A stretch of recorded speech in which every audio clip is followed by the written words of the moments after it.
Welcome to Jewish Culinary Traditions. I'm Lisa Martin with Silver Spring Town Center, and we are so happy to have you joining us for this delicious conversation. It will be the first of annual Jewish Culinary Traditions. This is our 8th diaspora that we are spotlighting, and they are very popular.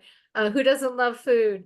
Anyway, our host is Paula Bienenfeld, and so happy she reached out. And she's with the Jewish Parents, Montgomery Jewish Parents Coalition, which are presenting in collaboration with Silver Spring Town Center. Just before we get started, I wanted just to mention Silver Spring Town Center is a 501c3 based in the Silver Spring Civic Building, and we are celebrating our 20th year. We present over 100 free arts and entertainment events throughout the year, in person, out indoor and outdoor, as well as virtually, especially in the winter time. And we have our 15th annual Silver Spring Blues Festival coming up June 15th. It's always Father's Day Saturday. So mark your calendars. We also celebrate Silver Spring Blues Week the whole week prior. We have another, in addition to celebrating Jewish American Heritage Month, May is also AAPI, Asian American Pacific Islander Heritage Month, and we have an AAPI Culinary Discussions panel next Wednesday, May 15th. And on Thursday, we have a travel logs talk with artist Rachel Ann Cross, Silver Spring-based artist. And she is going to be speaking on sacred treks, walking the Camino de Santiago in Spain and the Shikoku pilgrimage in Japan. So that's a travel talk on Zoom also next Thursday. And then we also have our another Jewish heritage program, Jewish Voices Through Poetry. And if I don't have my notes in front of me. If I remember correctly, it's on the 22nd of May. Is that correct, Paula? Yes, it's 7 p.m. It's in person. Yes. So and it's in person at the Civic Building. So join us. And the next day on the 23rd, we have a Hawaiian night at El Golfo restaurant, Ukulele Hui is performing. And Silver Spring Town Center is celebrating its 20-year anniversary. We have a big celebration in the fall. We hope you can join us. And we appreciate any support, donations of any amount, tax deductible of any amount. I'll put it in the chat later. Anyway, our host is recently retired archaeologist Paula Bienenfeld, who is active. She's a member of the Jewish Parents of Montgomery County Coalition, and also she's an avid cook and baker, but old school style, I understand. And she can tell you more. She also follows certain chefs that she can tell you more about. So I'll pass it on to Paula, and then she'll call up our panelists. And we should have time at the end for others to share as well. And you can feel free to put comments, questions in the chat as we go. Thank you. Take it away, Paula. Thank you, Lisa. So this is the first time I'm doing this. First, I just want to say thank you to the amazing Lisa Martin. I went to her and said, let's do something for Jewish American Heritage Month, which is May, as most of you know. And we hadn't done anything like this before. And I'm part of the Montgomery County Jewish Parents Coalition, and we really wanted to, most of what we do seems like fighting anti-Semitism, but we really want to do something where we celebrate Jewish traditions. So Lisa and I spoke and got together a couple times, and she really steered this whole thing. So I'm very appreciative. And just as a reminder, yes, on May 22nd, we have Jewish Voices Through Poetry at 7 p.m. And this is in person. And we have a lot of really wonderful published and new poets, Jewish poets, that will be there reading poetry and discussing their poems. So people could attend that. It's in the Silver Spring Town Center building downtown.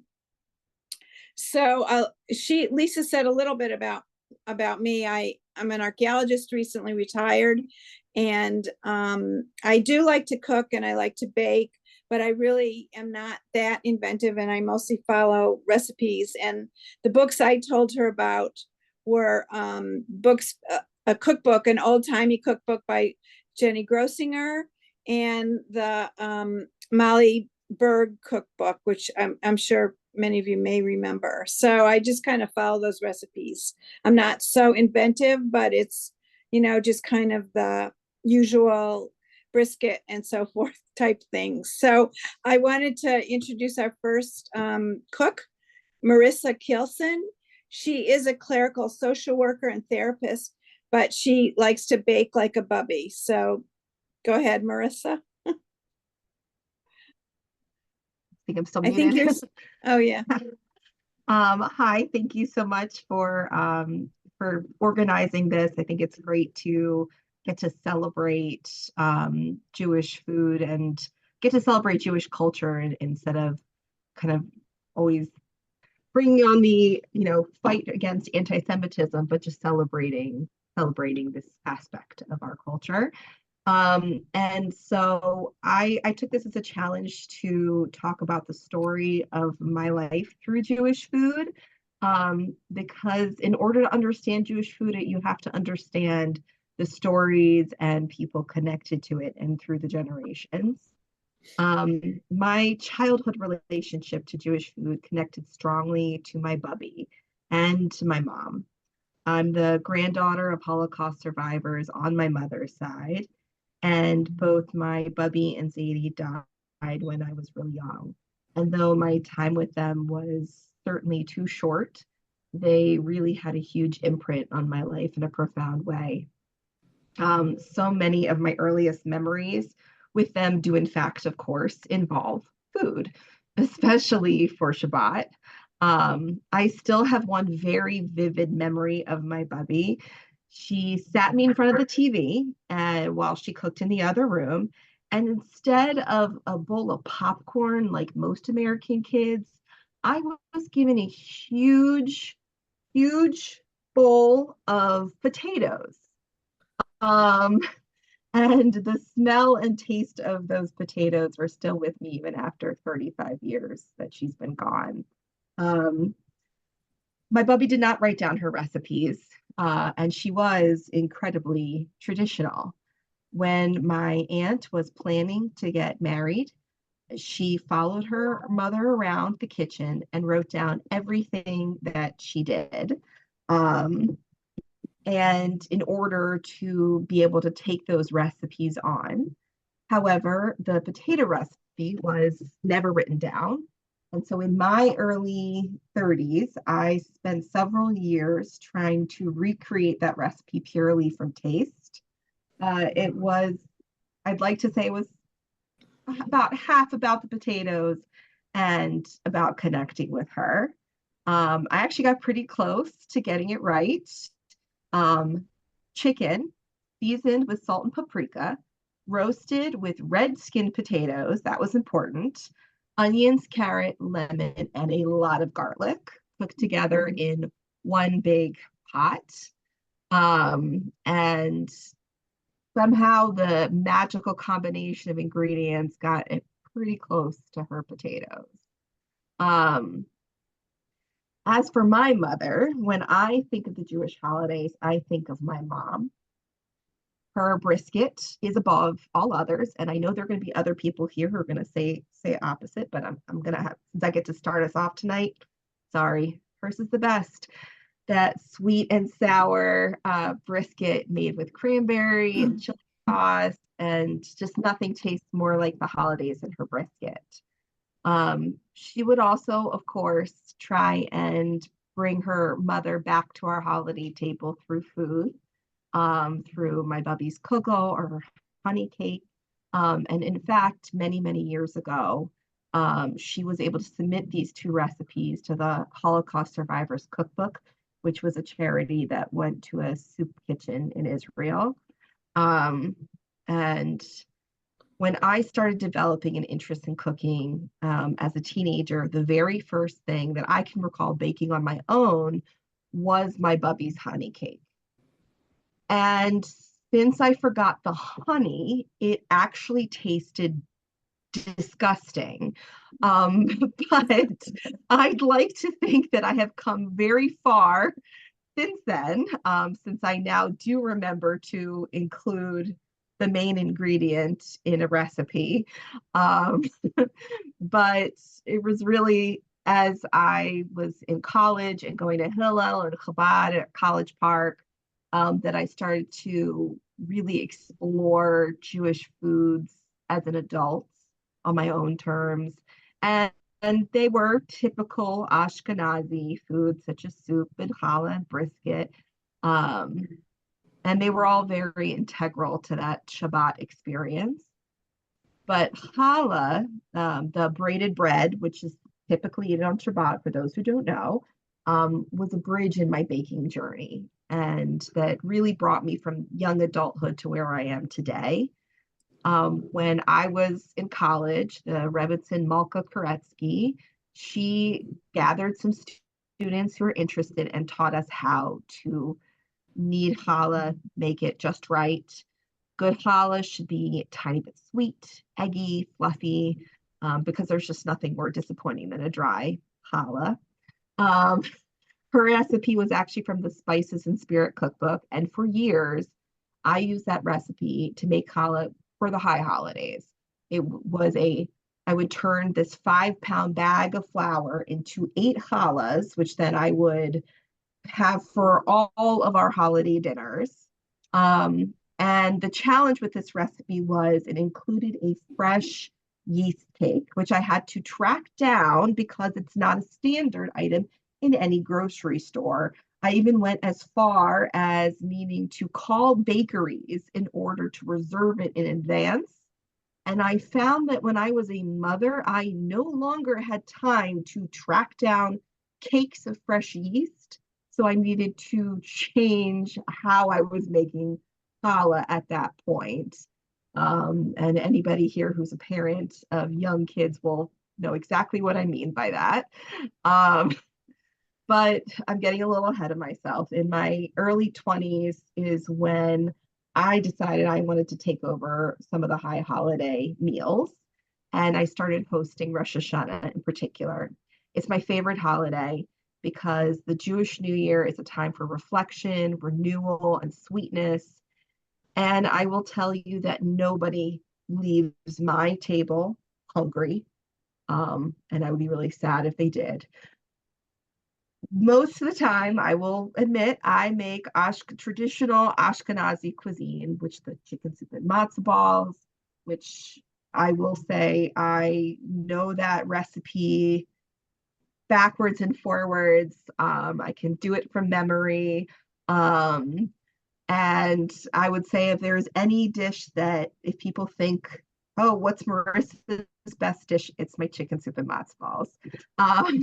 And I hope that my kids and grandkids will one day say that, like, hers is the best.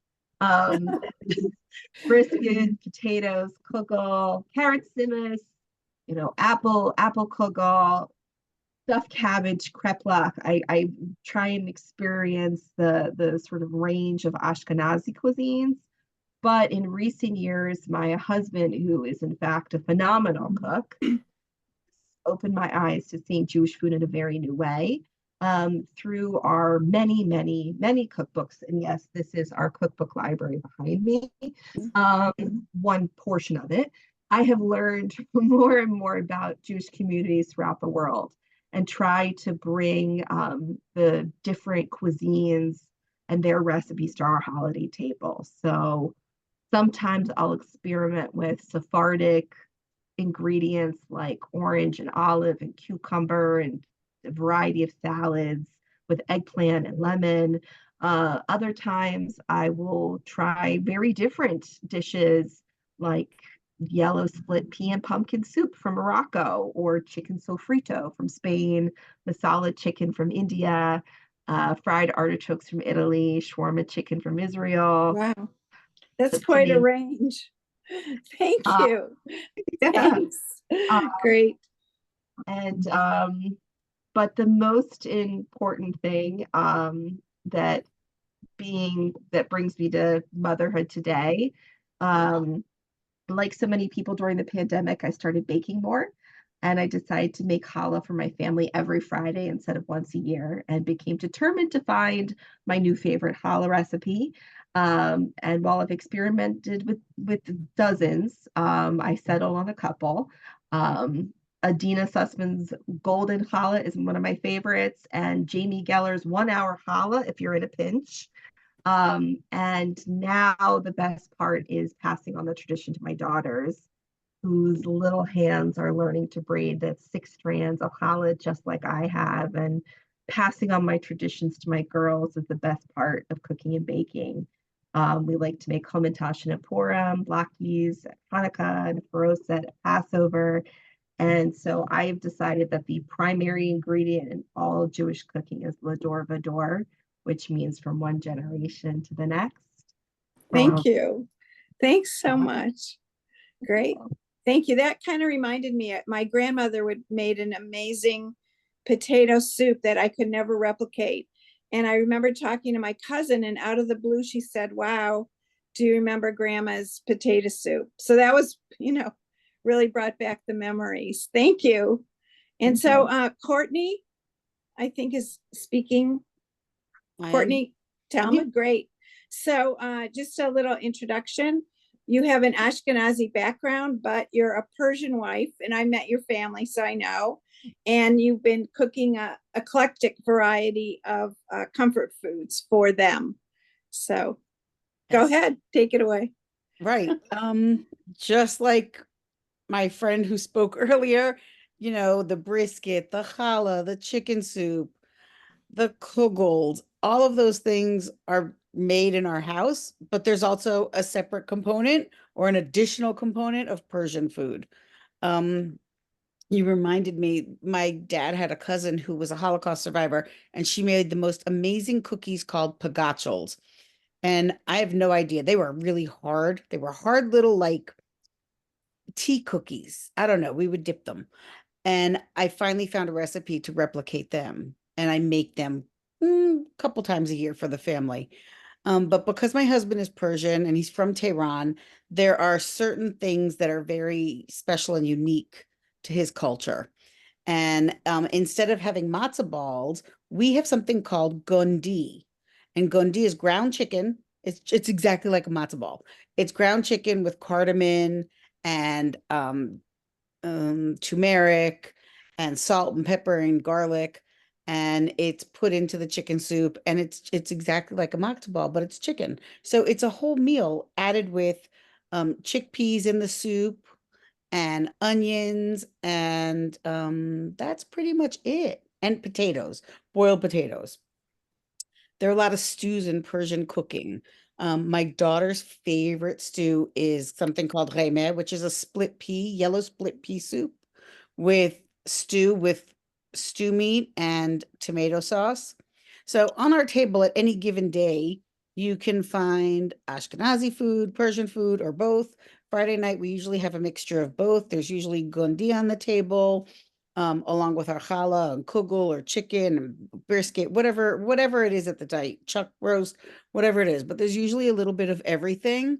And we also are pretty eclectic. During the pandemic, my daughter was in college and she had some extra time, so she would learn how to cook, and she would make shawarma, Israeli mix. Like, she was on all the cooking channels online, and she was learning from these cooks what to cook.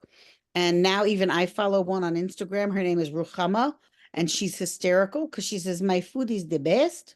But I love to watch her. But our family traditions are absolutely a blend of Persian Jewish cooking Because if you ask any non-Jewish person, an Iranian person, what gundi is, they'll say, we have no idea. It's very unique to Jewish Persians. And we do a lot of grilling too, because they did a lot of kebabs. So it's really a lot of fun.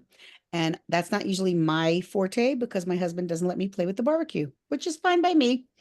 But there on any given day, there's all kinds of different things on our table.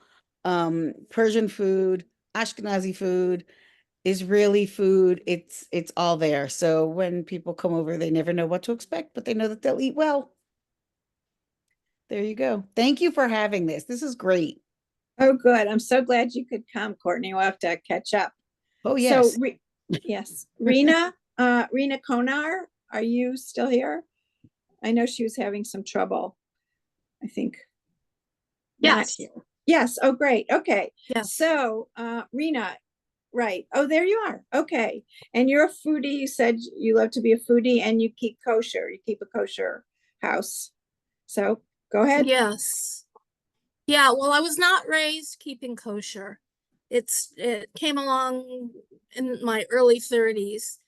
And so my background is my grandparents came from Russia to Western Canada at the turn of the last century. My parents were born in Western Canada. And then when my mother and my father found each other, my father took a job with DuPont and they plopped him down in this small city in North Carolina, where they were for 21 years. And there was a textile fibers plant there. And then we moved when I was 8 to Wilmington, Delaware. And as all Jews, we incorporated, all these people in my family incorporated what was in their area, what was normal in their area, what was prevalent in their area.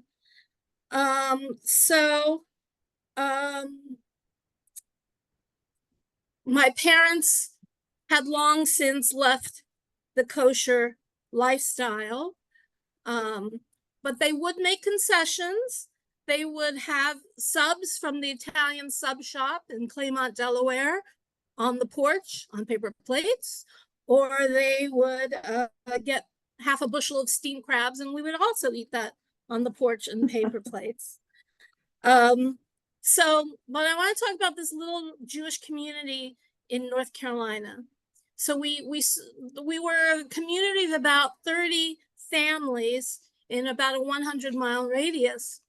And most of the people, sometimes there were Southern accents, people, Jews from the South, but most of the people were employees of DuPont, and they all had New York accents. And then there were my parents, my dad would say with their Canadian accents, my parents. Anyway, everyone obviously missed the Jewish food that they grew up with. And whenever someone would go up north to visit, we would give them our orders. So in our family, my dad loved salami. So they would bring back a kosher salami for my dad, kind of like this one. We got this a few weeks ago in Cleveland from a kosher butcher there who makes his own salami. We were there for the total eclipse of the sun. So that tradition stays on in my family, although this is my son's, he bought it for himself. I am not supposed to eat things like this anymore. Unfortunately, that's what comes with age. We would go up sometimes to my uncle's house in Scarsdale, New York. And of course, there was a larger Jewish community there. And we would bring back for everyone in the community bags, brown paper bags and bags of bagels. And then my mother would distribute them. And then she would stock up our freezer with our bagels, and they would be doled out through the year to last. So also the salami, my dad doled that out to us. So let's see. So I have my mother unfortunately passed away a few years ago. And this is her scrapbook. I'm not going to open it because it's very delicate, but she has transposed recipes that she had been gathering from the late 50s until about 2018, when she basically stopped cooking so much. And it just goes on and on. There are things that she took off of PBS, from Jacques Pepin to kugel recipes in the back here. Now, I must say, my mother, she rarely made kugels, and I really don't like to make kugels, but every once in a while I do. I just think that they're full of fat and eggs and mayonnaise. So my mother was quite the cook, and she loved to bake, and her specialty was something called Commischbreit, which is mandelbreit. And I don't know what the difference is. I don't know what Commischbreit means, but it was so delicious and toasty and cinnamony. So she perfected that over the years. I made this when I first got married. I would make it, but my family thinks that dessert is chocolate, so I don't make it that often anymore. So in our little Jewish community, my mother would bake and bake and bake. And then the big time of year came when my grandmother, Bubby Bertha, came down from Canada to visit us. She'd stay with us for a month, and then she'd go to my uncle's house in Scarsdale for a month. And in that month, she would take over our kitchen for about 4 days. My cousin Michelle, who was in Scarsdale, says it was a full-on Canadian invasion, my grandmother in our kitchen. And she would make chalot, little 4-inch chalot braided challahs for us, and we would fill the freezer with them. Now, my grandmother was not one of those warm and fuzzy grandmothers. She was kind of judgmental, and she didn't like girls. And we were a family with 3 girls. And I think that she wanted to show her love to us by making what she did best, which were these little chalot. And she also made something called fludden, which I don't know where she got the recipe. It wasn't from Russia, but a Russian recipe. It was little individual fruit cakes. Not my favorite, but she would make these chalot and the fludden and bialys, and then of course we would shove them in the freezer. My grandmother always complained about American flour. She would say, oh, it's not the same as Canadian flour. And we'd say, oh, Bubby, what are you talking about? Flour is flour. But now come like 30, 40 years later, and we find out, yes, there's hard wheat flour and soft wheat flour and bread flour. Bubby was right. I've heard that too. Yeah. I've heard that about different amounts of gluten in different types of flour, that it makes a big difference now. So anyway, thank you so much. This has just been really fascinating. I appreciate it. So the next person, Naomi Elimelech. Yep, you there? Okay. I'm here. Oh, terrific. So you're a Moroccan cook actually, and a foodie. So go ahead. Oh, okay, great. Hi, everyone. Thank you for having me. I'm happy to be here.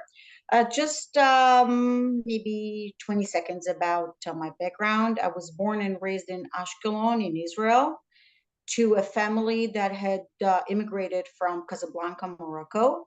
I think I am the only Sephardic person in this panel, but maybe I'm wrong. I live in Rockville, and I have 3 children. I teach Hebrew at GW. And I thought about what I could share with you. And then it just hit me, maybe I could compose the 10 commandments or the 10 guidelines for Moroccan food. Speaking of brisket, before I begin, I've never had brisket. I've never heard about brisket till I came to the US. So number one, food is more than just food. Food is a quick fixer to all your problems. The closest example I can think of Sephardic family is the movie My Big Fat Greek Wedding. It's all about food. You're sad, eat something. You're happy, eat something. There's nothing that a good Moroccan meatball cannot fix. Moroccans are very passionate about the food. There's a joke that every Moroccan recipe starts with the line, calm down first. So the second thing is always tons of food. Moroccans, by definition, by the way, keep kosher. I also keep kosher to this day. Every Friday night starts with about 15 kinds of dips, salads, and appetizers on the table, on the Shabbat table. Roasted eggplants and fried eggplants, roasted peppers, slow-cooked tomatoes, something that is called medbuha, spicy carrots, beets and cumins, and whatnot. There's another joke in a test.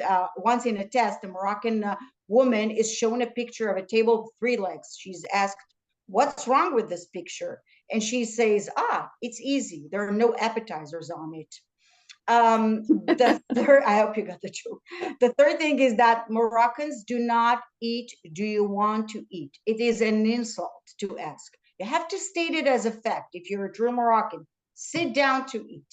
Number 4, if you are the guest, do not refuse. You do not stand a chance. I've seen my mom forcing friends and relatives to sit down. As a little girl, it was scary, but guess what? I'm the same. I do the same thing. Number 5 is, I think we are the only ethnic group that eat whole artichokes boiled with lemon and salt as dessert.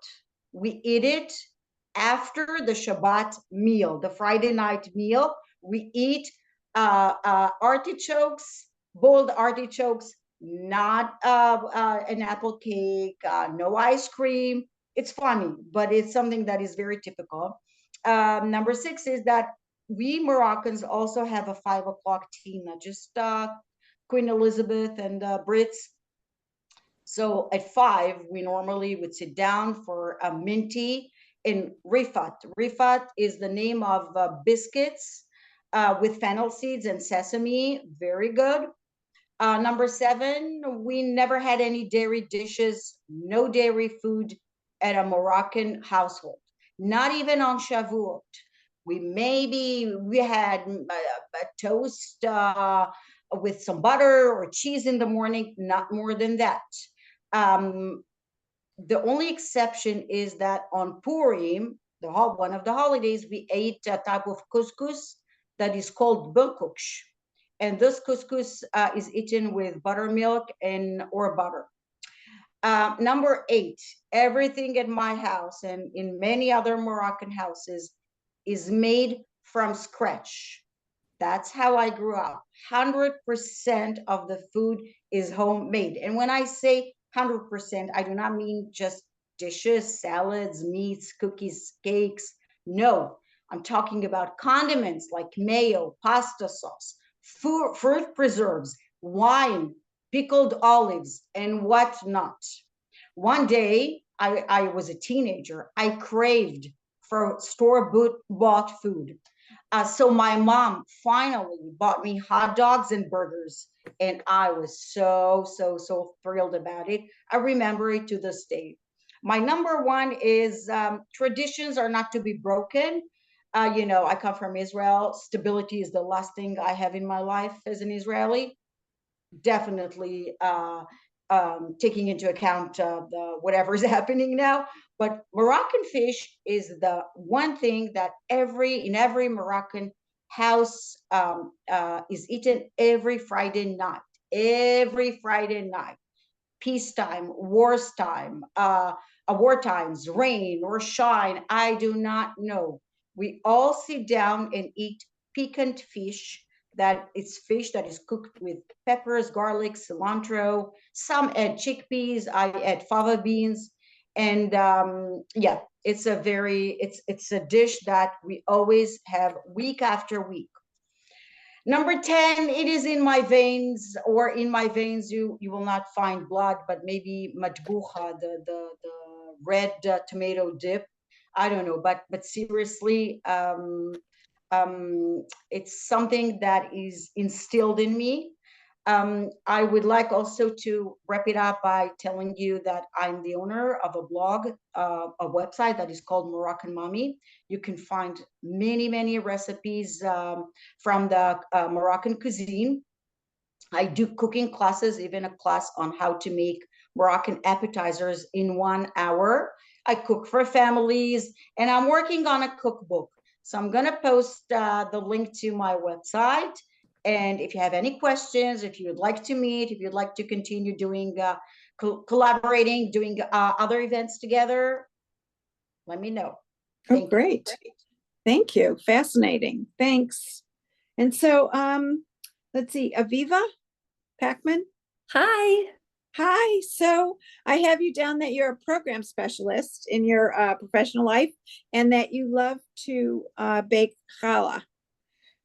Thank you. Yes, that's me. First of all, thank you for having me. I've loved hearing what everybody else has shared. I resonate with a lot of things people have shared. I'm going to tell you a little bit about me and my connections to Jewish culinary. So a little bit about me. I'm from Chicago. I currently live in Chicago, and how I hopped on the Zoom was one of my colleagues through Playworks, which is where I'm a program specialist.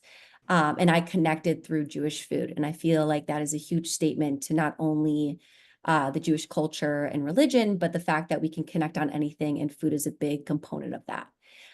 So a little bit about me is that my mom is Sephardic. She is Guatemalan, born in Chicago, but our family is originally from Guatemala and Spain. My dad is Ashkenazi. He is also from Chicago, been here for a few generations. But what I love about both my parents is that they each bring a different viewpoint to not only Jewish culinary, but Judaism in general when it came to our household growing up.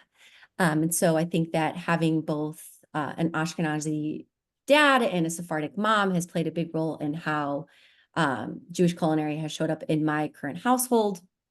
And growing up, some of my fondest memories of the holidays and any tradition that came along with the holidays was the food. My fondest memories growing up was being in the kitchen with not only my mother, but both my grandmothers and my grandfathers and my dad, watching them all cook for every relative that lived in the Chicago area. We grew up in a really small house, but it didn't matter the holiday, didn't matter how many people were invited. We made sure that there was room for everybody at the table. And at that table, we saw a mixture of a combination of different foods. We saw my Bubby's jelly meatballs, and then we also saw mole. So it would be a combination of a lot of different foods, but they were all came from the different parts of our family. And so growing up, I spent all this time in the kitchen with my mother and my grandmother, watching them cook, whether I was spending Shabbat at my Nona's house or my Bubby's house. We were cooking before Shabbos. And something that I still hold today in my own household is a little box with all of their recipes and things that I collected over the years. And I think it's one of my prized possessions. If there were ever a fire in our household, God forbid, I think that would be something that I grabbed on my way out, because of those recipes don't really live anywhere else. But because I grew up with such a mix of a Sephardic mom and Ashkenazi dad, I had a lot of different flavors of foods. And with those traditions, I now carry those in my household. And so something that I really love to this day is that once a month I get to host a Shabbat luck, where I have friends from all over Chicago who come, and if they don't have a place to eat for Shabbat, they come and they stay with us, or they bring a dish and they stop by, they come for dessert, whatever part they can be present with that. And so I have a mixture of different recipes that I love to cook every Shabbat, whether, it's my mother's chicken or, my Bubby's little puffs. And to see what other people bring has really opened my eyes to not only the traditions that I grew up with, but other people's traditions. And so that's really sparked a passion in myself. So when I'm not working, I really love to spend time exploring recipes that I can then bring to my next Shabbat table. So not only do I love to explore new recipes, but my favorite part of my week is baking my challah. And just like all the times I spent in the kitchen with my Bubby, my Nona, my mom, I spent a lot of time in the kitchen when I was in college. I was an intern for Hillel at Bradley University, and I was their Challah for Hunger intern. And I thought that that was the coolest position, that I got to bake challah for all the Jewish kids on campus every single week. And didn't matter if I was stressed with classes or making it to, you know, my part-time job. I knew that every week I had this time to bake challah, and that I could spread that, you know, the blessings that challah brings to other people. And I loved that part of my week, not only when I was in college, but after I graduated and moved back to Chicago, and I got married and I started my new job. I started this whole new chapter. What stayed consistent was my challah baking every week. And I felt like that was something that was always instilled in me through my parents, but also through, you know, after I became my own person, of that I wanted to continue on that tradition in my household. And so every week when I bake my challah, I take that time as my own time, but also my time to think about what I want and, you know, my next chapters and how I can pass those on to my own children one day, God willing. But long story short, all the traditions that I had growing up has been something that has shaped me as my own individual, but something that now I try to bring to my own household when new people come into it and spend Shabbats with us.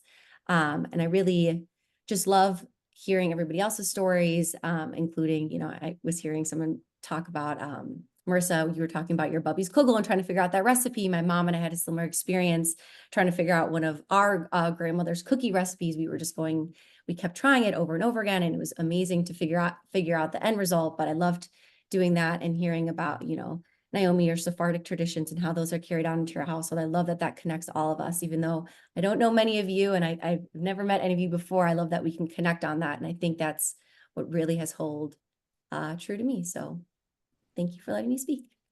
Oh, thank you. I just want to interject with, it's so stressful, such a stressful time to be a Jew right now. And I just have to say, listening to everybody's stories is really very comforting at this time. And I really appreciate everybody telling about yourselves and everything that's so important to you in terms of food and memories. So Anna Rosenfeld, you're up. Are you there? Yep, just got unmuted. Oh, great. Hi. Okay. Yeah, thank you so much for having me. Really enjoyed listening to everyone's stories here. And I prepared some stories, but I'm thinking, gosh, I don't even know what I will include or what not. So I'm just going to go into it. So I was born in Moscow, former Soviet Union, in the 70s. It was only a half a century after my great-grandparents moved their families from shtetls, the villages in the Soviet bloc, into Moscow. So majority of the time, you know, in Jewish history in Russia or the Soviet bloc, Jews really were not allowed to live in the cities. It wasn't until probably, you know, the early 20th century, or maybe even more like 20s, when they started flooding into Moscow for educational opportunities. But until then, it was all, you know, small villages. And so you had what you had. You had whatever you grew in your garden, not a lot of meat. You had, you know, organ meats. So very different Yiddish cuisine. And, you know, we like to think that we kind of influenced Russian cuisine with our Jewish cuisine, although they claim that they take credit for some of it. So my paternal grandmother, whose father baked matzah for his Orthodox shtetl residents near Zhytomyr. It's this town in Ukraine. You may have heard in the news because of the Russian invasion. But she hosted Jewish holiday celebrations under a wary eye of the Soviet government. So we had to really practice as much as we could our Judaism underground. And so I spent summers with her and remember her making sirniki. She would mix farmer's cheese with egg and baker's flour, which she would then fry in copious amounts of oil and serve with sour cream. And they would be fluffy and light. It was a good supper. It's basically eaten at the time of American dinner, but towards the evening. So, you know, because lunch was the heaviest meal of the day. And so they were so rich inside with a toasty flavor on the outside, slightly crispy consistency. And so the neighbors from the entire dacha community would come and they would find a reason to come for dinner, right? Like they would kind of hanging out before dinner. They're 1 minute they're discussing, you know, they're sharing some new gardening hacks with her, and the next they're at the supper table because they get invited, of course, and probably not knowing they're experiencing Yiddish kitchen, whether they like it or not. So that's how a lot of Yiddish recipes, I think, made it into Russian cuisine and on Shabbat tables of European and American diaspora. And so some of the other things that I remember, you know, out of necessity, we did soup a lot, right? Like Russians and their soup are inseparable. And a lot of them, you know, came from Jewish recipes. The one that you probably have heard much about is, you know, when you associate with Russian cooking is borscht. Well, that's actually a Ukrainian dish, which really came, we think, from Yiddish cooking. And that's, again, whatever you grew in your garden, vegetable garden is what you had. So meat was really only available on occasion. So you put in, you know, the pickled cabbage, I'm sorry, pickled beets, cabbage, and potatoes. So you get your iron fix that way.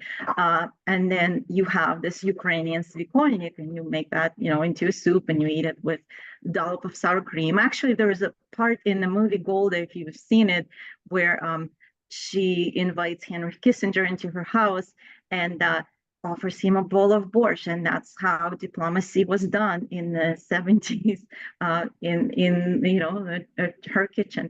So there's also Lithuanian variation of that. When Lithuanian Jews, you know, making Aliyah came to Israel, it was very hot. They were not used to, you know, being Northerners to these hot temperatures. So they would make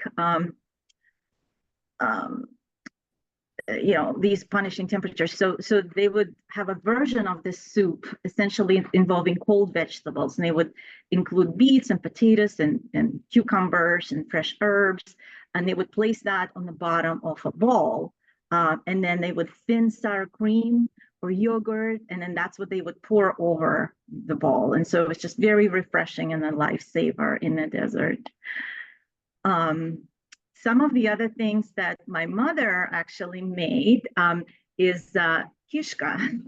So kishka was originally made with beef intestine, but she would take the chicken neck and, you know, it'd be washed out well, and then she would stuff it with flavored flour, onion, eggs, and fat, which is also known as schmaltz. And that's another thing is you use all parts of a chicken, right? As in a peasant growing up, you know, many generations ago, that's how they did it, is they would eat whatever parts of a chicken, everything was used, and then the skin would be cooked in the skillet and until it's crisp. So then that's it was called skwarki, skwarki, and it would be stored in a jar, like a glass jar, and so it'd be that crispy skin in the kind of solidified fat. So some of that would go in there, and then she would take that and she would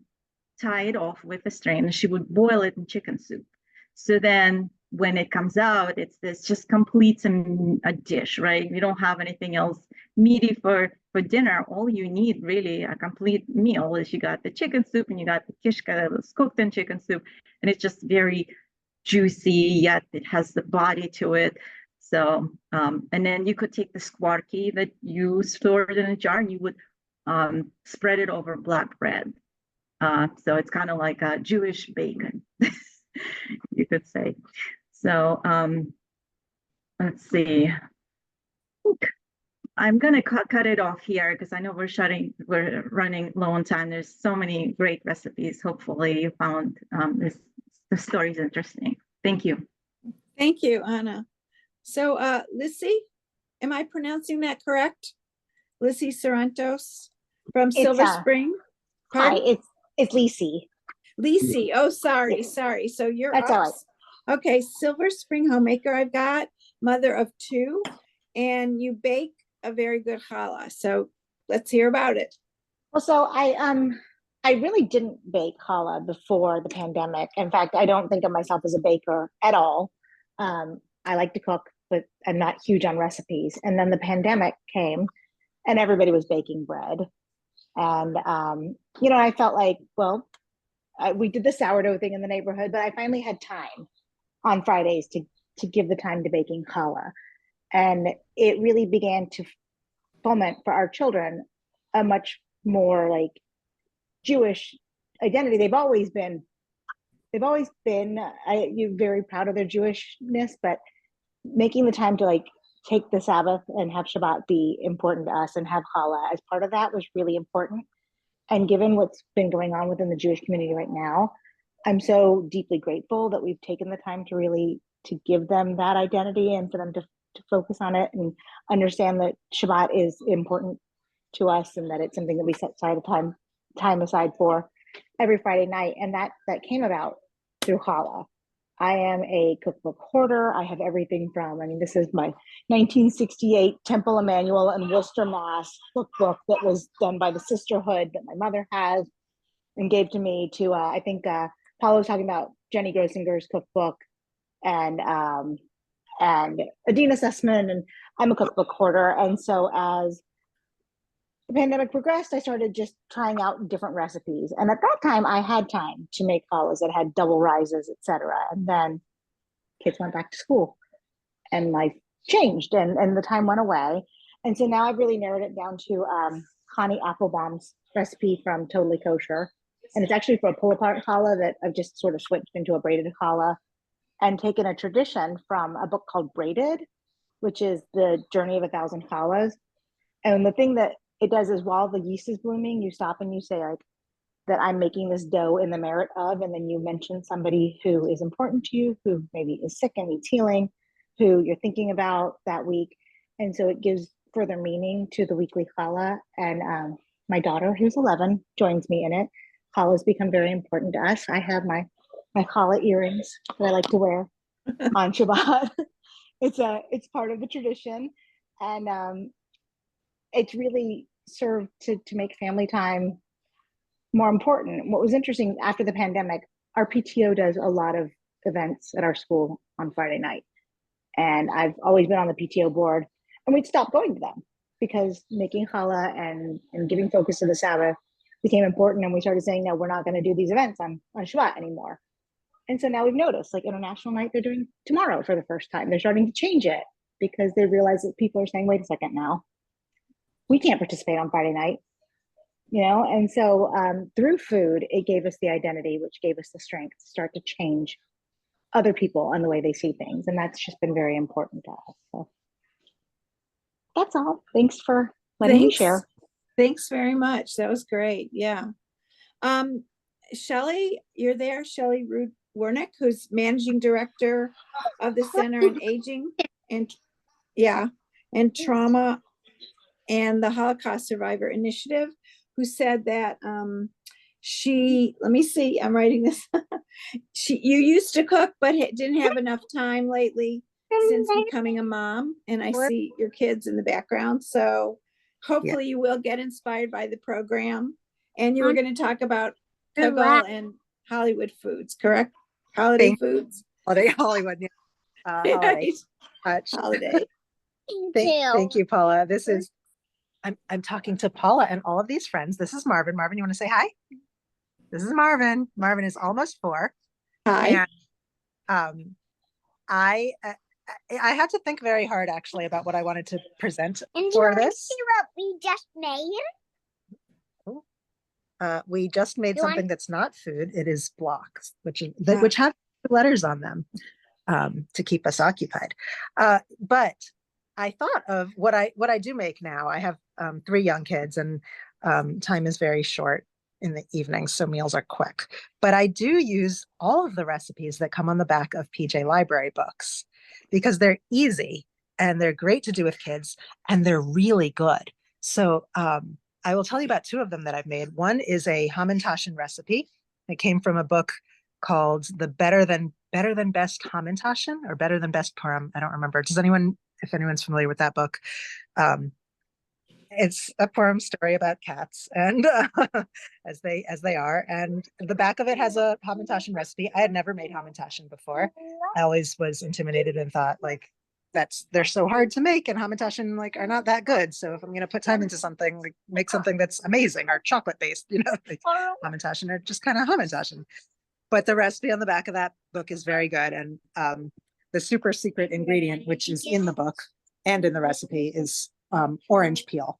We put a little bit of orange peel in the. It's okay. You put a little bit of orange peel in the mix, and it just gives it extra sweetness. And the other recipe that I love from PJ Library is a recipe for harosits, and it's just called Persian harosits, and it's basically every kind of nut, like roasted and then ground together in a food processor to like a very fine paste with lots of kinds of dried fruits and a pear and also an orange, and all of that like ground together and mixed together, and it makes just this delicious, healthy fruit nut spread almost. I'll help you in 1 minute, okay? It's okay. It makes this delicious fruit nut spread. No wine is in it because it's a PJ Library one. I imagine the original recipe does call for wine, but I made it without. And my children loved it. And what I ended up doing, because it made so much, is I put a little bit of harosits into ice cube trays and froze them. And so whenever we wanted a healthy, sweet treat, we would just pop out one of those ice cubes, or 2 or 3 of them, and eat the Persian harosits. I wish that the PJ Library would have like the author of the recipe, because I don't even know who to give credit to, like even just a name. There's no name. There's the author of the book. So maybe the author of the book is the author of the recipe. I don't actually know. But I'm really grateful that PJ Library, which is, it's a program that sends books, Jewish related books, to Jewish families to give them an education. And I really appreciate the books and love when they have recipes on them. How do you spell harosits? Harosits, it's CH, like a sound, HAROSET.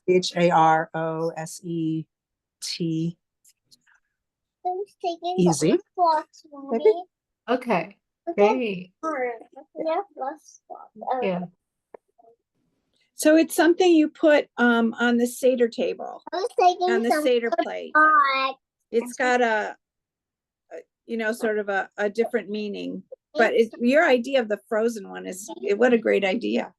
Yeah, and I have a friend. I have a friend who is a professional chef. She's not Jewish, but when I made this paste, I was really proud of how it came out. It's phenomenal. And I gave her some, and she was like, "Wow, that's really good too." She agreed. And I wanted to know what I could use it with, like just as a regular food, not necessarily as part of the Seder ceremony, as a symbolic ceremonial food, which is what harosits is normally used for. It's not normally like a meal or even a side item. It's like you eat it as part of the Seder on Passover, but only once a year. And she suggested that I pair it with I wouldn't have come up with that word. Pair it with cheese or apples. And so what I ended up doing is making little apple wedge slices and then putting like a thin slice. When it's frozen, the fruit and nut mixture, you can kind of cut it into a slice. And I would put like an apple slice and then the frozen haroset paste, nut paste, and then another apple slice, and make like little apple sandwiches. And they're absolutely delicious and healthy and, all natural, and they last in the freezer forever. And it was relatively easy to make if you have a food processor. Okay, thank you. Thank you for Sure, this is wonderful. Jim Deutsch, you're there, I know, because I saw you earlier. So you're a curator in the Smithsonian Folklife department. I'm not sure what it is. Yes. So and it's the food enthusiast. Yeah, it's the Smithsonian Center for Folklife and Cultural Heritage. We're a small research and educational unit of the Smithsonian. We produce the Smithsonian Folklife Festival, Smithsonian Folkways records. So my perspective is really that, I mean, I'm Jewish, of course, but my perspective is really more as a folklorist. And I see we have some other folklorists in the audience. I see Marion Jacobson, folklorist in New Jersey. I see Jeff Krulik, whose films are often, I would say, ethnographic in the sense of looking at different groups, and also my colleague at the Smithsonian, Arlene Reiniger. And as folklorists, we are interested not only in the ethnic traditions, but also how those traditions may vary from place to place. So geography is really essential. I was born in New York City, grew up just outside Newark, New Jersey, where, of course, we feel we are the center of Jewish culture in the United States. There's that famous cartoon by Saul Steinberg, Jewish born in Romania, that focuses on New York, and way in the distance you've got the Rocky Mountains and the rest of the country. But New Yorkers, we feel we are at the center, and that our Jewish cuisine is the best in the world. And we can talk about whether a bagel baked in Bethesda comes close to what a bagel based in New York City using New York City water, how they may compare. But of course, New Yorkers feel we are at the center. And that also, I would say that it's more than the recipe. Folklorists use the term foodways, which refers not only to the recipe and the ingredients, but the context in which the food is consumed. And one of my favorite examples, made by a New Yorker, Woody Allen, the movie Annie Hall, where he contrasts having Easter dinner with Annie Hall in Chippewa Falls, Wisconsin. What could be further from Jewish New York than Chippewa Falls, where they're talking about swap meets and boat basins and Easter ham. And then he actually splits the screen to show his family in New York, where the atmosphere is totally different. And of course, that's what I grew up with, not the Annie Hall type of consuming food, but a table where everyone is talking, everyone is eating at the same, talking and eating, grabbing the food. And that to me is as much as Jewish culture as the actual recipe. So just, listening to people, Aviva talking about Chicago and Rena talking about North Carolina and Delaware, there are a variety of Jewish culinary traditions depending on where you grew up. And I'll close. I'll share an article that I wrote for our Smithsonian Folklife magazine about another Jewish culinary tradition of where do Jews eat on Christmas. We go to Chinese restaurants because the other restaurants are closed, and we want to go out and have some sort of festive meal. And that's certainly what we did growing up in New York and New Jersey. So I'll leave it there. Thank you. Thanks a lot. Interesting. Thank you. Okay, next up, Becky Granatstein. Am I pronouncing that correctly? You're up. So you're you have a minor in Judaic studies from NYU, and you're a social worker, correct? LCSW. I think you're still muted. You have to unmute. She's on a phone. I know it's harder on the phone. Oh, okay. Are you? We can wait. Yeah. I sent her ask to unmute, which hopefully will pop up. Okay, there. Oh, there you go. There we go.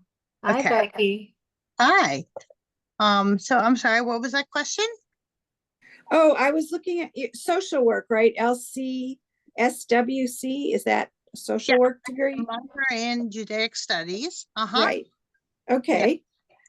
Yeah. And right. And so that happens to be my formal education in Judaism. But I grew up obviously in a very Jewish household. And I guess my earliest memories were, it sort of revolves around schmaltz, which is chicken fat, which I guess a couple of speakers ago said. That was used in everything. And I particularly remember my Bubby Bella used to use it when she would make chicken liver what was it? Chicken liver, um, chopped chicken liver. Chop liver. Chopped liver, yes, thank you, which was absolutely delicious. And so everybody loved her chopped liver. It was world renowned. And so that was absolutely amazing. But then there was another thing I wanted to talk about was Shabbat, which I don't know if anybody's talked about challah. Probably someone did. And challah is a braided bread, which is something that is absolutely loved, and it's has an egg sauce over it, and is something, and then you break off the little chunks that are there, and we would celebrate Shabbat most Friday nights in my house, and it was something very much look forward to. And I guess the next thing I want to talk about is Hanukkah. And Hanukkah was something very much loved. We used to have latkes, and some people call them latkes. We call them latkes in my household. And then there was a big debate about what is the best thing to put on top of a latke. Some people like applesauce. My big love was sour cream and sugar. And then we have big fights over what is the best thing, because they always say for every 2 Jews, there's 3 opinions. Then let's see. Then some people like jelly donuts, but I never did very much. That's more of a Sephardi thing, and we are Ashkenazi, but we spent a year in Israel where that was quite prevalent. And then there was Pesach, and we of course, there's the matzah, and I don't know if anybody's talked about why we have matzah on Pesach, but I guess I want to talk about why we have matzah on Pesach. If people don't know, matzah is that flat, non-raised wafer. And it's because we as Jews had to escape our enemy really, really fast. And we were fleeing the enemy, and we did not have time to bake our bread. So we fled, and that's why we commemorated by eating matzah for 8 days. And in our family, we really enjoy matzah ball soup. Once again, for every 2 Jews, there's 3 opinions. And what is the best matzah balls? And some people in our family swear by instant, and some people in our family swear by homemade, and some people swear by making it. All sorts of different matzah ball soup is made in our house. Rosh Hashanah is also another one that's very much enjoyed in our house. In Rosh Hashanah, there is another challah. Once again, it's an egg bread, but that's swirled to show the continuation of life. And that's very much enjoyed. Also on Rosh Hashanah, you dip the apple in honey to have a sweet new year. And I guess that's about what I got. Thank you so much. And Can we say hi to your parents, Becky? Yeah, you can. Can everybody say hi to parents? They have a hello, good to see you. My parents are a very wonderful couple. Can you guys want to share? Can you guys Can you unmute? Please. Just click the unmute. You know what? I can go upstairs and I can go and find them. I'm in their house. Oh, okay, great. Oh. We can wait. Oh, here they got unmuted. Hello. You did great, Becky. Yeah. Thanks. I'm glad to know it. Did you have a favorite food you wanted to mention? Well, my mother's latkes and chopped liver, not necessarily chicken chopped liver. Calves liver was the best, I think. That was just terrific. How I about got the borscht? wrong She Borscht? made it with lots of onions, lots of schmaltz. It was great. Oh, that's why it tasted good. What about you, Mom? What's your favorite thing? My favorite. Let's see. Hard to say, but I like Your First, father my- made chopped he herring, made right? chopped herring that Wow. that he learned about when he was in Russia before he came to Canada. Didn't that take him months to make? Oh, it took 3 days because he had to dry out the bread outside for 3 days. To include with And the chopped lots of herring. pepper. Everything had lots of pepper. Oh, that was delicious, though. Yeah, Really sure. vinegary. It was so delicious. Ah, that was fantastic. Was I Norman? Yeah. Ah. Was that lots of black pepper or another kind of pepper? Black pepper. Oh, okay. You would take the top of the pepper shaker off and shake it into his hand so that there would be enough pepper. Of course, he made pickles in a barrel in his cellar, and you can't find pickles like those nowadays. Yeah. They were And just wine. terrific. He made his own wine also. Yeah. Yeah. Wow. And where in Russia was he from? Minsk, Minsk. Minsk Gubernia, the Minsk. province of Minsk, Province of Minsk. White Russia, Belarus. And when he came over to Toronto, when? I'm really not sure of exactly. I think as a teenager. So it would have been just before the First World War. Okay. Yeah. Well, thank you. Thanks, all of you. This is fascinating. And good to see you too.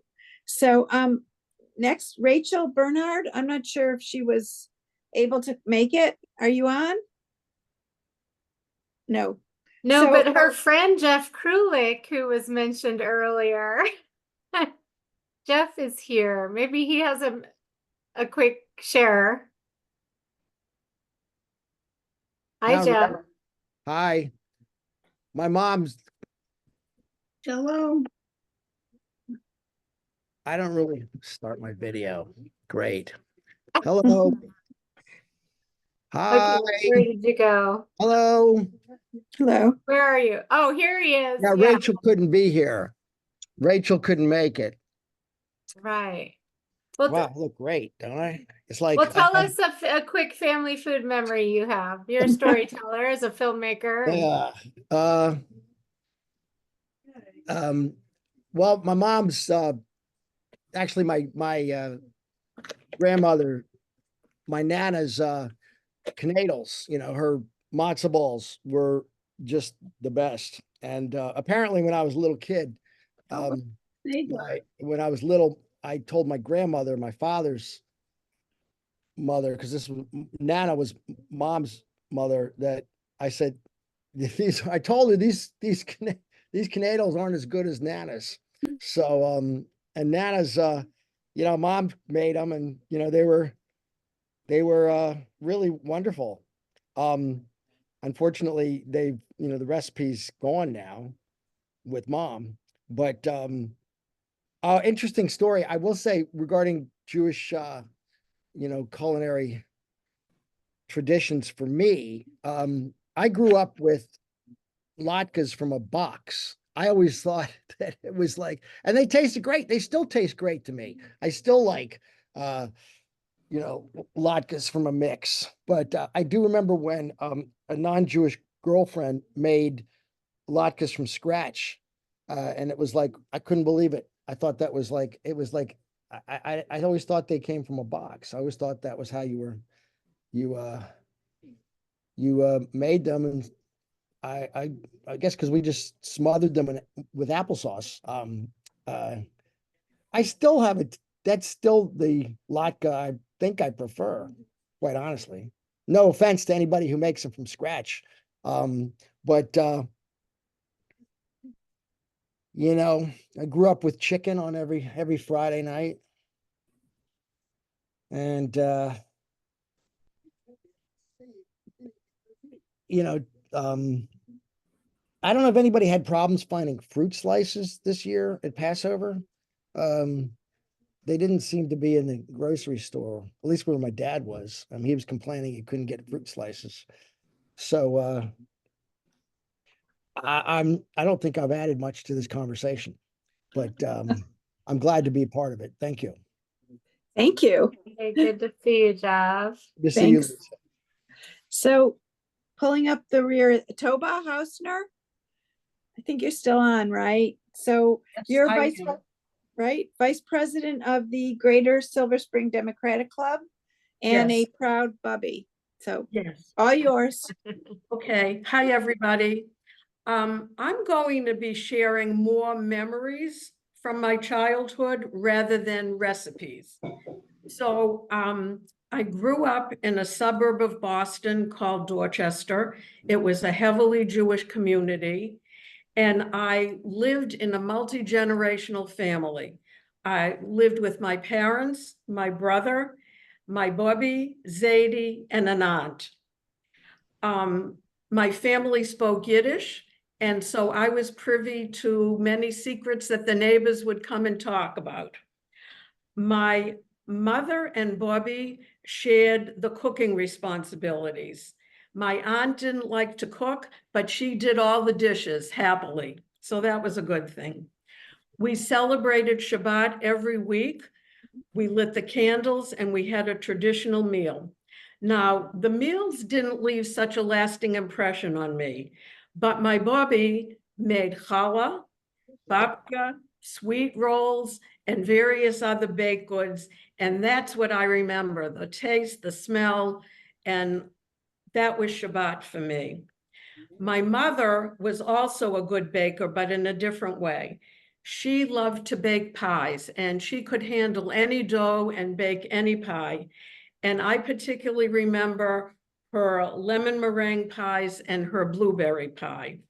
Now, I'm not very good with dough, but speaking of the meringue, I can make an excellent meringue cookie. Hello. I've been told that they're really delicious and outstanding. And they've become part of our traditions and some of our holiday celebrations. My mother was also known for her jelly roll. And I still have her jelly roll pan. And most recently for Pesach, Passover, I made a jelly roll. And that jelly roll turned out to be a birthday cake for two of my sons-in-law who celebrate their birthdays one day apart. We actually decorated the jelly roll and we sang happy birthday. For other holidays, for instance, at Hanukkah, like my Bubby and my mother, I remember, always had company for Hanukkah. And we lived in a very small house, a very small place with a kitchen, a living room, but no dining room. But it was always full of people. And they used to stand there at the gas stove and grate the latkes and fry them while everybody was in the house. And I don't remember that they ever sat down to eat at the table. I currently make latkes for my family, and I also do it from scratch, but I do sit down and eat. But I use no machinery, no shortcuts. It's definitely from scratch. So my family of origin was financially poor, but very rich in love and generosity. We always had people coming to eat, and I think our motto was, all who are hungry, come and eat. And as you all know, that is coming from the Haggadah as well. Our current traditions for Hanukkah, we have a party every year with extended family. My younger daughter's in-laws are always part of our Hanukkah celebration, so we continue that tradition with our own family and in-laws. And for until the pandemic, we always had a breakfast, and we had about 35 people here with the traditional foods. For us, it was kugels and blind souffles and salads and whatever. But one of the things that I made was a recipe from my aunt given to me many, many years ago, which is a cucumber mold. I know molds are not so welcome these days, but in our house, it's become a tradition, and we jokingly call it aspic. And it's made in my vintage Tupperware mold, and it always comes out perfectly. Another tradition that we have in our family, about 30 years ago, my brother and his wife started a Seder, a third Seder, so that family who were not in the same geographic area could come together on the Saturday night in between the beginning of Pesach and the end. So this year we hosted it, and we had family from Boston, New York, Virginia, and our own family here from Maryland. We had about 17 people here. And what I want to say about this year that was significant for me was when we lit the candles for the holiday, we also lit a Yortzeit candle so that we remembered the hostages currently, and we remembered all the people who were not at our table this year. So I remember my family traditions, and now we have our own traditions with our daughters and family. Thank you. Thank you. Thank you very much. That was wonderful. And I think you're the last. I just wanted to add a story of my own and also say that my husband, when we make the latkes for Hanukkah, my husband grates the onion, and he came up with the solution of using his swimming goggles. So that was always like the thing I couldn't stand about making latkes. So he grates the onions. And I just wanted to tell this story because I've heard so many wonderful stories this evening. I remember one year my mom always made the best simmis with carrots and brown sugar. And I remember calling her and saying, what's the rest, how do you make it? What do you do? How much brown sugar? What should I put in? And she said, carrots and water and brown sugar. And I said, well, how much brown sugar? And she said, well, and she paused. She said, well, just put in enough. And then she paused again and she said, but don't put in too much. So it was kind of, give and take, but that's how my mom was. And I'm sure a lot of you can have similar stories. So I think, Lisa, do I want to hand it over? Do you want to take the reins? I think we have time for some questions or comments, or if anyone else has their own food memory to share. So yeah, I mentioned people should put in the comments any recommendations for restaurants, bakeries, and delis. I know there are what are the names of the delis in Silver Spring, the Jewish delis? I don't know about Silver Spring, but there's Atman's, and then there's the Brooklyn Deli. Okay. They're kind of like delis. Okay. Parkway Deli. Parkway, yeah. Okay. Right? Yeah, so is there anyone else that hadn't shared yet, or one of our panelists, if they had another comment or question? I have another comment about Toba, is it? About the onions. Okay. During the pandemic, I learned that if you put your mask on and you put rubber, latex gloves on or some sort of gloves, that the onions, at least for me, don't bother me at all.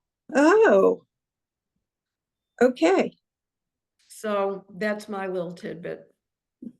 Does it protect your eyes too? Does it kind of coat it or? No, but I guess because you're not smelling the onion, it doesn't make your eyes water.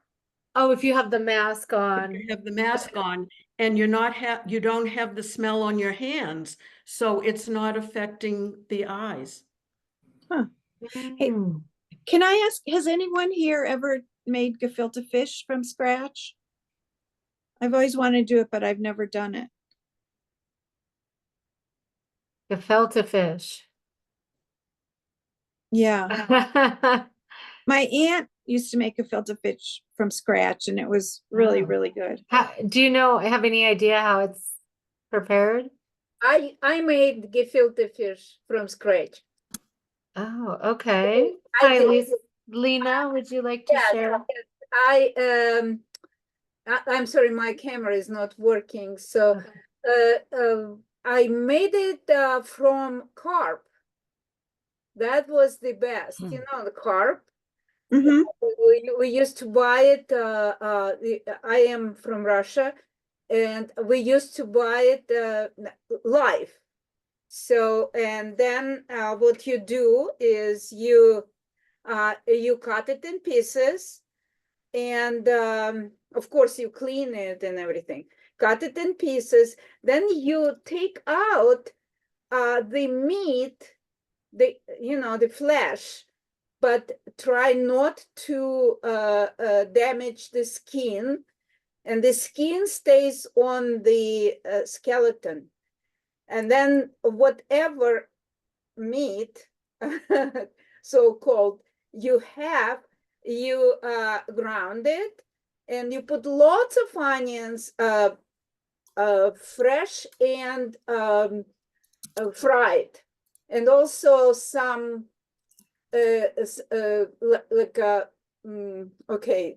bread. You soak bread in milk or in water, and then you add some bread there, and you add the eggs, raw eggs. So that makes it the filling. And then you put the filling back where it belonged, in between the skin and the bones. And then you put everything carefully into the big pot and put some, again, raw onions and some fried onions, and then some water and carrots. And then you cook it for maybe like 3-4 hours on very, very low heat, like simmering, like 4 hours, and then it becomes like brownish and absolutely delicious. And I forgot, of course, pepper and some salt, of course, and the pepper into the water, into the broth. So that's how it is. That's how, and then you have your pieces like real pieces of fish. So that's what it is. Thank you. It's involved. Yes, you're welcome. I'll have to try it sometime now. Yeah, I think any fish, even, you know what, I take gefilte fish from the jar, and I also cook it, put some that broth that is in the jar, and then fried onions and raw onions, and then cook maybe a couple hours, and you'll see how good it is. Oh. Seriously. Thank you. That's a great tip. You can try. You cook the fish for a couple of hours. That already cooked, like a very, very slow simmering with onions, the fried onions and raw onions in that broth that you have, in the jar. Try that. It's very good. I will. I really don't think this is the Warsaw Ghetto. Oops, that was Jane. I think. Hi, Jane. So who else has a food to share? Jill, hi, I see you. I had to put everybody on a gallery so I could Just find very people. quickly, two funny stories. One on the gefilte fish. So over 50 years ago, when I met my husband, he wanted me to meet his grandma. Okay, and she was like the queen, the matriarch of the family. And so I went to his house, and actually his aunt's house, and we went down the basement, and in the basement was, in my opinion, from a Sarah. Okay, it was his grandmother, and she was dressed in white, and she was making gefilte fish for I guess it was Rosh Hashanah. And it was, I will never forget what that looked like. She was the most amazing. She was a little like 4 for 10 lady, and gefilte fish came out delicious, but she scared the living daylights out of me. So that's one story. The other thing is, my mom always said, because I love to cook and we do a lot of baking and challah and all of the above. My mom used to tell me two things in terms of these were her secrets. A, if you added mushroom and onions, saute mushroom and onions to anything, everybody would be very happy around the table. Because that changes everything from the chopped liver to veal to whatever. So that's the second thing. And the third thing is, I had my mom's cookbook, and somebody made reference to this before. I had my mom's cookbooks, but they didn't tell you what the temperature was. And they didn't tell you how long you should cook it. And I asked her many times, because I said, Mom, I have your recipes and things like that. And she says, you just have to know. She says, you have to know your oven. She says, and you just have to know when it's done. And at first I thought it was a joke. Okay. Now it's 70 plus years later. She's absolutely right. She's absolutely right. And knowing your oven makes a difference in terms of how it's calibrated. But looking at it, it happened all during what do you call it? I have to bring up a bunch of things to New York. I run the Seder's in New York, and then come back here, and our house was just put back together yesterday. It's just kind of funny, because it's how many different ways do you make the charoset that people talked about? How many different ways do you make? I make Passover granola that I take up to New York so that everybody can have it after during the holiday, for like if they have to go to work, so they can have it with their yogurt. And sometimes we put in chocolate chips, and sometimes we put in all the dried fruits. And the other thing was the same thing with the mandelbread. Okay, the mandelbread, each thing had to be set for the different people that were getting it in New York. This one couldn't do the PJ the recipe that somebody said with all the nuts. Okay, so, and some people like chocolate chips, some people like chunks of chocolate. And so you learn each thing and you make little notes. And so every time I open Passover by Design, every single year, I have all the papers shoved in there, and they have little notes. I also, the other example, just very quickly, is I make a fruit relish, because there is a cousin in New York who loves fruit relish. So you put all the, you get all the different dried fruits, and, boil them up, and you add liquor to it and whatever. And people like it all whole, okay? When I bring it home and I make my luncheons at home during Pesach, I use the immersion blender. And then I have almost like a sorbet before dessert. and it's delicious, and it's got everything in it, and it's very good for your system. Everybody understands when you're eating matzah and you have the fruit relish, it's a good thing. Yeah, but the story, the Haggadah is lehagid, and lehagid is to tell the story and to pass the story on, the narratives, through the families and from generation to generation, lador bador. That's it. The end. Thanks. Thank you. So anyone else want to chime in with stories or lasts? The matzah bride. Oh God. Pardon? I just had a question for Jill really quick. What did you say? You described your husband's grandmother as Pasera? She was a Bubby. Oh, so what does Pasera mean? No. Okay, I described her as from a Sarah from Fiddler on the Roof. Oh, the character. Okay. Oh, I see. The character that comes out from a Sarah. That's what she looked like. That's what she looked like. Okay, I didn't hear so well. No, that's okay. That's a good story. That was great. Okay, so I think Ken has a question or comment. Yeah. I still love lox and bagels with cream cheese. Now I toast the bagel and have it with tomatoes and onions. And also, my mother turned me on to this. She's long gone, but I'm sure you guys know what matzah farfel is.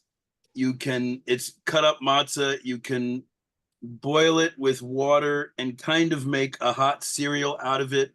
I've done everything but just have melted butter and milk with it, to putting honey, applesauce, raisins, anything like that.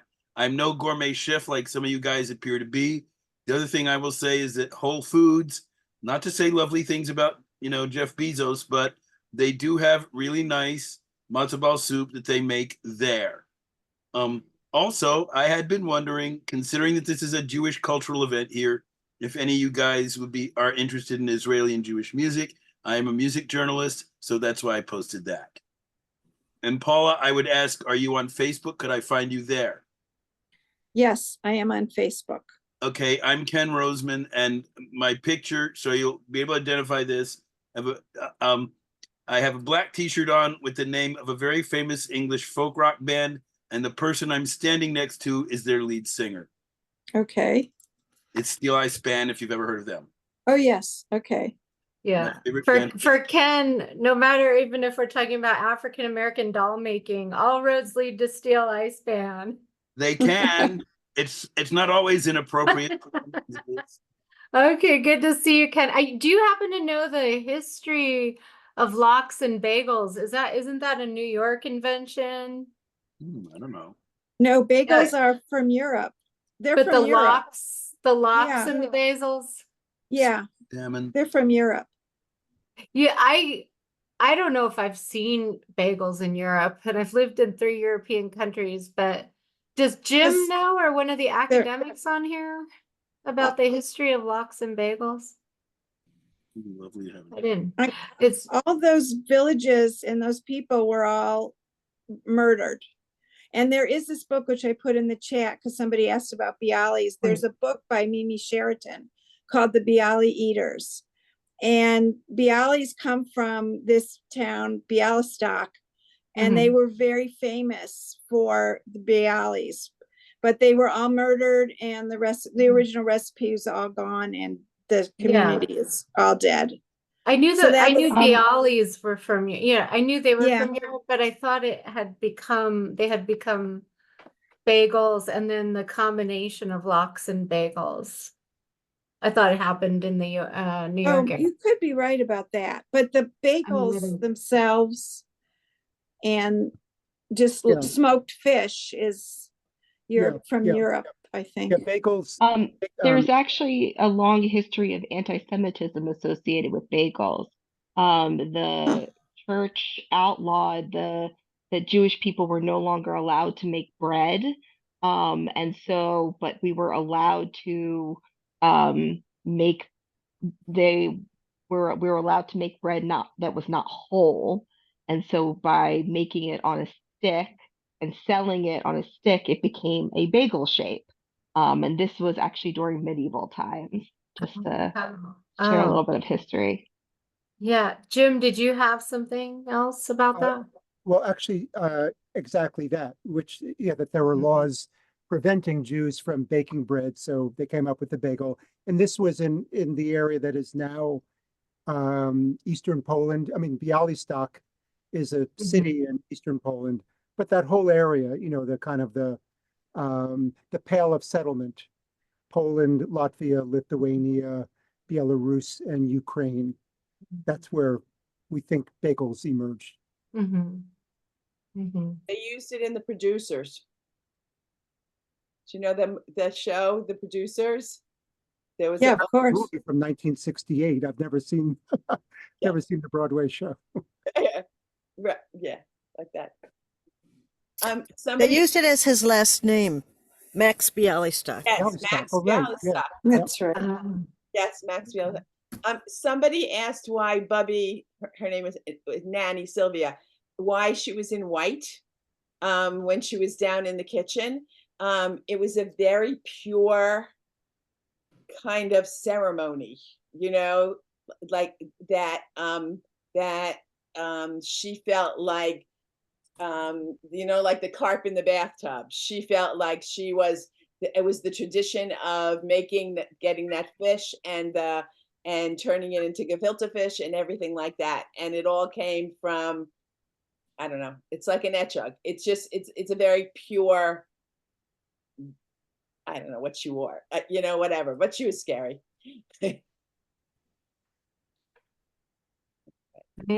Okay. So I'm, Can I yeah. say, there's a Go really cute 10-minute movie I saw during the pandemic.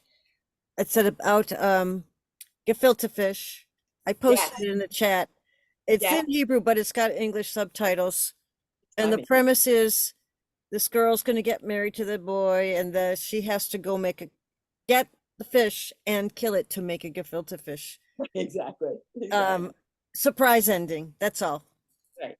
It's worth the time. Right. And it's the kids' version of the carp in the bathtub. Oh. Great. Anyway. Yeah, and so Gary mentions that lox are from Scandinavia. And they met up with bagels in New York. Somebody asked a question. I think bagels came before bialys. What does anyone else think? Oh, okay. No idea. I don't know. I'm not the historian, so Paula, that would be you. I have no idea. Really interesting question. No, bialys are it's a piece of dough stuffed with meat and with ground meat, but with the open in the middle. They're open. You can see the meat. You know what I mean? It's they're stuffed with meat. That's pierogies, right? It's a pierogies. No, but pierogies also baked. But if you open on the top, and you will see the meat, so that they're round. And the meat is shown in the middle. Right, and but there's no meat. Or you fry it. When you fry it, you put the meat down first, and then you turn it to the dough side. But that's what bialys were and are. They were called bialys in Russia. I saw a lot of those type of pastries stuffed with meat in Russia and former, Eastern Europe. Lots of different kinds of food are mixed with different nationalities in former Soviet Union, they use the same, but they may call them differently. So I know that this in Russian language, it's called Belashi, not Bialis. Bialis are probably Yiddish name. Belashi is Russian name. So that's and I know that people like different nations in former Soviet Union also eat that. Tatars, for example, it's just a very common food. Yeah, well, the word bialy, the word bialy means white in all Slavic languages. Right. Like, Belarus, it's the same word, means white Russia. So bialys were made from white flour, and I think that's why they got that name. And I think that someone pointed out, is this why cafeteria workers tend to wear white? So do nurses, because it's to demonstrate that you're clean when because you have to be extra clean when you're handling food or doing nursing, medical stuff. So I think it's to show that you're clean. Lisa, if you want, I'm not going to put it in the chat because I don't do chat. Tina Wasserman is my BFF. She is a Grand Dame chef. She lives in Texas, and she has a book called Entree to Judaism, a culinary exploration of a Jewish diaspora, and it answers all these questions. And she's an amazing cook. Entree to Judaism, what was it? A culinary exploration of the Jewish diaspora. Okay, great. Okay. I put it in the chat. She has a kid's book too. So just so you know, when you open up, you have like the person who was on, who has the 3 kids. It has the breakdown of making challah or soup or whatever it is, a kugel or like that. Really, with kids being able to help out and not get hurt and measuring and things like that. But she's amazing. She writes for the Texas Jewish Post, and she is on the board of the Reform Movement. So, yeah. Great. And then Marissa's recommending The Jewish Book of Food by Claudia Rodan. Okay, I see Ken has another comment. Yeah, it is a food question. It is a strictly food or question. Yeah. Yeah. Okay. Yeah. I've gotten some stuff that is called lox spread, but when I looked at the contents, it said imitation salmon. Any of you guys have any idea what that is?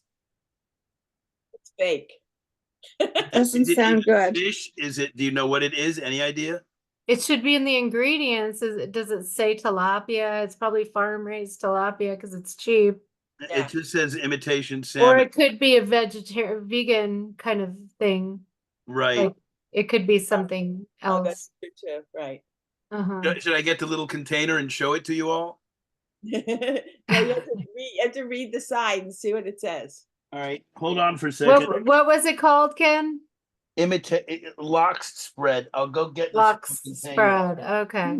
Often as imitation stuff like that is just some kind of white fish that has coloring in it and a little it's like kosher imitation crab meat. Yeah. Same kind of thing. And they somehow make imitation crab. I had a wheat allergy for 12 years until I went on cancer medication. It was like the bright side of it. I no longer have my wheat allergy, so I can eat all kinds of bread now. But yeah, imitation crab has wheat in it. A lot of people don't know, and sugar. So nothing to do with fish. Yeah, okay, right. Ken, you have to read it. We can't see it. It's called, let me make sure. Okay. It's called Smoked Salmon Dip. It's by a company called Salads of the Sea. And when I I mean, it's hard to read the ingredients, unfortunately. Very hard. But the first, so hard. So hard to read this. Okay. Well, we can Google it too. Wait a minute. Maybe you can find a magnifying glass. Flashlight.